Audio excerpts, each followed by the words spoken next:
Hello, and welcome to another edition of Doing Stupid Stuff in Star Ocean 2. Today I've got a pretty special edition for you. Uh, let's just load it up.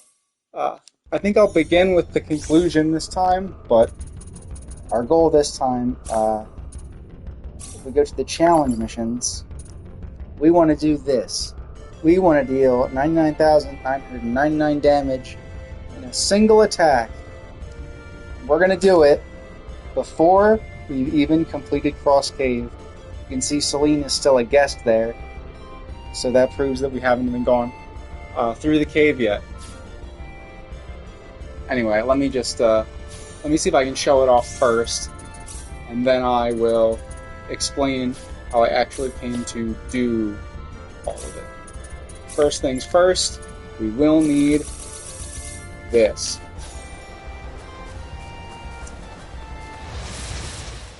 Hopefully I can get this in one try. It's a little bit annoying to set up everything.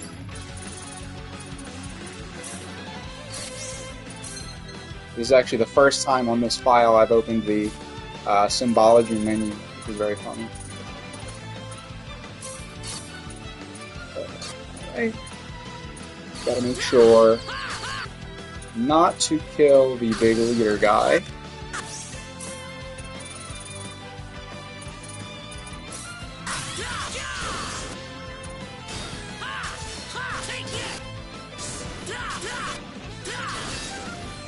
Okay. Did we manage to get power up on ourselves? Looks like no, she's interrupted. Try that again. Oh, come on. Really? This is what I was talking about.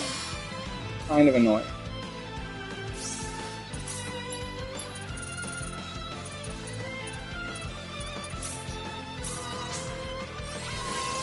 Now we got power. Next we're going to go over here. But before we do that, we need one of these.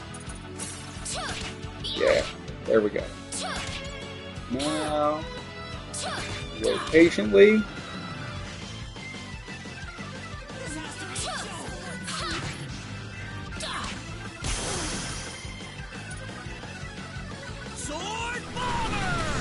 And there it is. 99,999 damage. One hit before beating Krosse Cave. Alright, so now we can go over all the stuff that made it possible. You can see we get our prize, the Archangel's bracelet right there. So first of all, let's take a look at the equipment. I've got Claude with the Sylvans because it is the strongest sword you can get for him at this point in the game, and basically every point of attack matters. If you've watched the Mastering series, in part 4, the last one, I go over all of the attack buffs and how they can all stack together, and they all depend essentially on what your base attack stat is. So that's why we have the Sylvans. 1210. In addition to that, I specifically had to get one with the factor attack up 20%, so we could get even more attack power. All this armor is just stuff I got from blacksmithing randomly. It's not relevant. Luckily, gathering stars is not relevant, although if you wanted to squeeze more power out at this stage, you could technically grind out gathering stars on each piece. The Ring of Might, very important, obviously, doubles your attack. And then the Chain of Might, with the Leader Slayer factor. Leader Slayer, of course, not very useful most of the time, but in this specific case, we really need all the attack power we can muster. So 150% damage to enemy leaders, and then attack plus 30%. This is the most you can get on an accessory right now. Now the reason we're not using the Berserk Ring is because we're actually getting our Berserk status in the middle of battle, as you saw. So how did I acquire all of these things? Well, the first thing I did is, well, I had to do some stealing. If we go to Krosse City, there's a guy somewhere who has pet food in his pockets. Do I even have pickpocketing on? Did I turn it off? No, it's on. Oh, Rena has it, that's why. I need to switch her to be the front man. Yeah, not the girl. Maybe it's this guy up here. Yes, okay. So the first question you're going to have is, how do we get all the materials to do all sorts of crazy stuff? The answer, surprisingly, is familiar. Usually familiar is pretty useless in this version because you can just fast travel to any shop you want and buy stuff whenever you want. But in this case, familiar lets you buy some stuff at higher levels that you can't buy until you've crossed the ocean, until you've beaten Marze. So that's how I got all the stuff.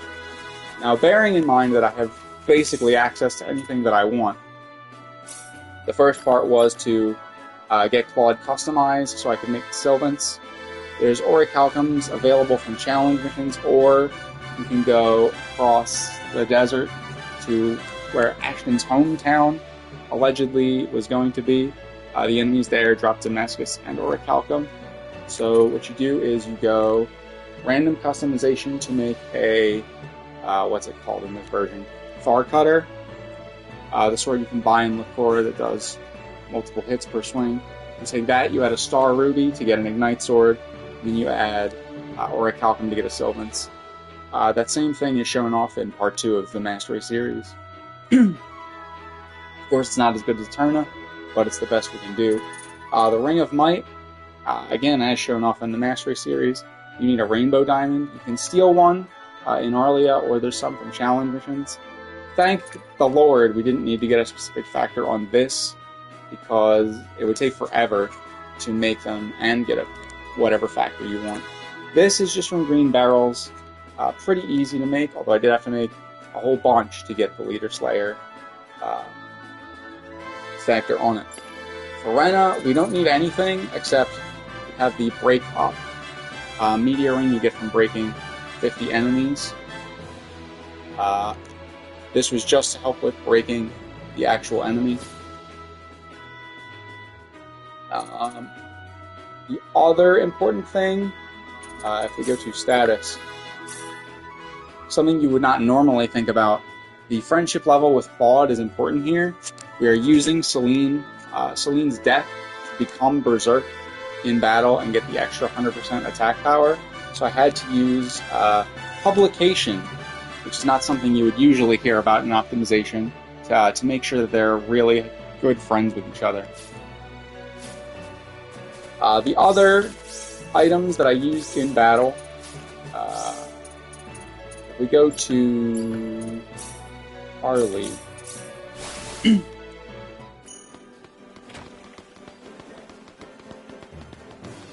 can see, not this guy. This guy has a Potion of the Winds.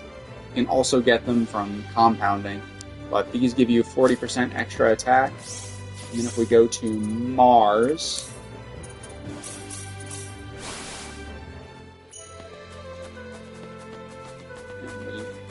I think, yes, it is actually the famous Goodie Box guy who also has Elven Powder. This is a very, I would definitely say, rarely used item.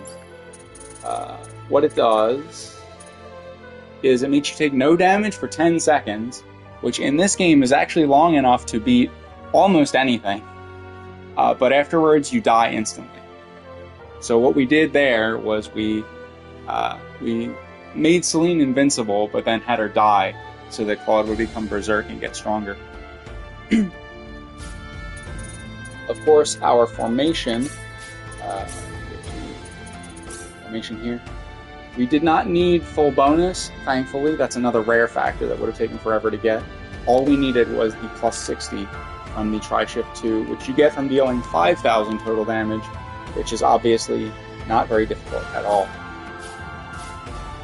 So putting it all together, what we would do is we go into a leader fight, specifically the one on the Alaska's Mountains. It has the bird. I think it's the only leader fight you can get at this time in the game. I can't think of any that are in the Forest of Symbols there. And obviously we can't go into the Mountain Palace or anything yet. But the important part, actually, although it lowers your attack with its leader effect, the big thing is that it's weak to fire. And Claude happens to have a really powerful fire elemental attack in Sword Bomber. So putting it all together, what happens is we go in, we buff Claude up with Angel Feather and Power Up, because that's both spells we can have to boost his attack power. We give him Potion of the Winds, then we make Celine invincible and put her on a clock to death so that he'll be berserked, which is again another 100%. And then what we do is we break the Architress, I think it's called. When your enemy is broken, all your hits are critical hits, and also your defense is negated. So that's the most possible damage we can do to a target. And then because it's weak to fire and it's a leader, we get the weakness damage on top of the leader slayer, and that is how Sword Bomber can deal 99,999 damage before Krosse Cave. Was this worth the time to do? No. The other thing you might notice is that Claude is at level 118. How did that happen?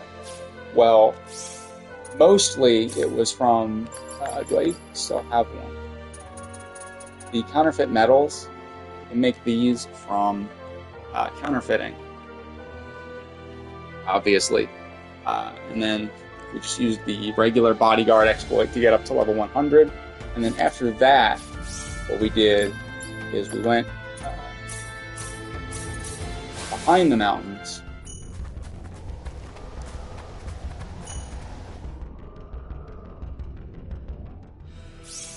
Let's see. Call a bunny real quick. Come on, bunny! Come on, bunny!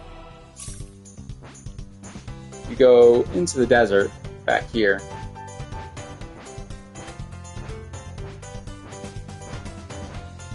There is actually a raid boss, I believe, right here, somewhere in this area. You'll know him as the giant robot who drops the Hachimente for Diaz. Once we got to level 100, I had Claude solo using the bloody armor. Maxed out as much experience as I could to give him the last 18 levels you see there, just so he would have as much attack as possible. I didn't want to go grinding beyond that because, well, if you get to like level 200, obviously you're going to be able to deal way more damage than normal. But this is about the lowest effort you can put in and still get there. Is there anything else worth saying?